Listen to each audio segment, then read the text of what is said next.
দিনের আলো বাঁচানোর জন্য ঘড়ির সময় এগিয়ে পিছিয়ে আনার যে রীতি এতদিন ধরে চলে আসছে তা বন্ধ করতে চান আমেরিকার ভাবী প্রেসিডেন্ট ডোনাল্ড ট্রাম্প।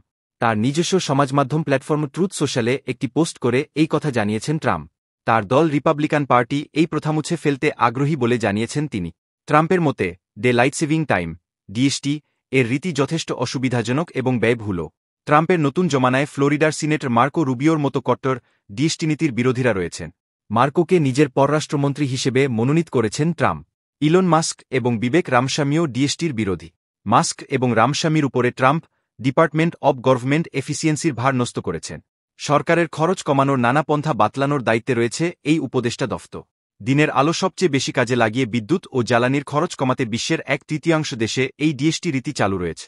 নিরক্ষীয় দেশে অবশ্য শীতগ্রীষ্মে সময়ের ব্যবধান তেমন বোঝা যায় না। সময়ের ফারাক থাকে বড়জোর 1 থেকে 1.5 ঘণ্টা। কিন্তু আমেরিকা বা ইউরোপের অনেক দেশে বছরের বিভিন্ন সময়ে দিন শুরু ও শেষের ব্যবধান থাকে অনেকটাই। ফলে ঘড়ির সময় আগুপিছু করে সকাল ও সন্ধে নামার সময় এক রাখার চল রয়েছে। আমেরিকায় মার্চ থেকে নভেম্বর ডিএসটি এবং নভেম্বর থেকে মার্চ স্থানীয় সময় অনুযায়ী ঘড়ির কাঁটা আগুপিছু করা হয়। প্রথম বিশ্বযুদ্ধের সময় জ্বালানি বাঁচাতে সাময়িকভাবে এই রীতি চালু করা হয়েছে। 1966 সাল থেকে পাকাপাকিভাবে এ দেশে ডিএসটি রীতি চলে আসছে। জমানা বদলেছে, সময় বদলেছে, ফলে সময় বদলানোর এই নিয়মের আর প্রয়োজন নেই বলেই মনে করছেন ট্রাম্প। সূত্র আনন্দবাজার পত্রিকা।